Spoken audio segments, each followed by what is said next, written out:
মানুষের জীবনটা এভাবেই কেটে যায়। জোর করে কাউকে ভালোবাসতে গেলে সে ভালোবাসার দাম দেয় না।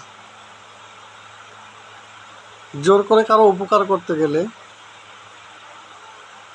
ভুল বুঝে বসে। জোর করে কাউকে কাছে ডাকলে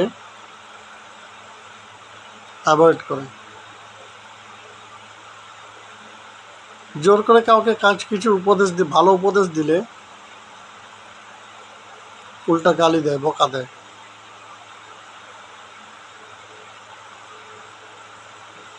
মানুষ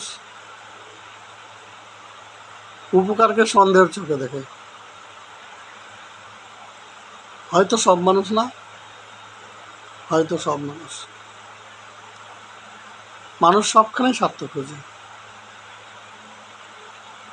এই জন্য তার কেউ উপকার করলে সে ভাবে স্বার্থের জন্য করছে।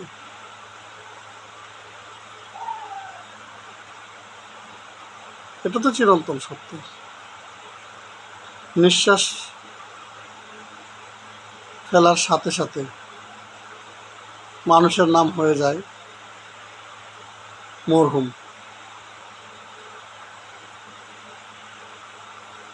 নিঃশ্বাস যতক্ষণ থাকে ততক্ষণ তাকে নিয়ে কত আয়োজন, কত প্রশংসা, কত গুণগান। তাকে নিয়ে ভালোবাসার কমতি নেই, গুণগানের কমতি নেই।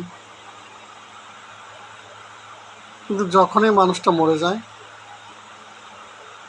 যখন এই প্রাণ পাখিটা দেহ থেকে বের হয়ে যায়,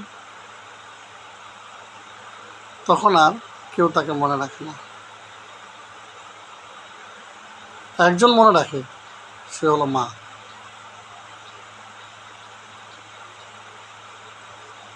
এই মাকে আমরা ভুলে যাই। কিভাবে ভুলি? হয় ইচ্ছায় ভুলি, আর না হয় অনিচ্ছায় ভুলি। বিপদে পড়ে ভুলি, অথবা চক্রান্ত ভুলি। সবচেয়ে কষ্ট লাগে আপনজনেরা যখন চক্রান্ত করে, আপনজনেরা যখন ক্রিটিক্যাল পজিশন সৃষ্টি করে একটা সন্তানের থেকে তার মাকে দূরে রাখে।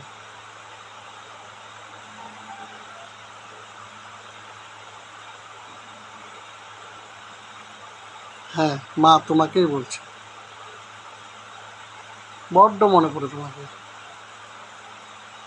কি করব বলো? হাত পা বেঁধে একজন মানুষকে দৌড়াতে বললে সে কি দৌড়াতে পারে?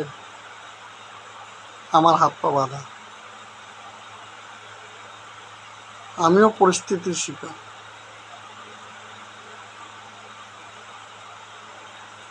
আমার চারদিকে সাপ,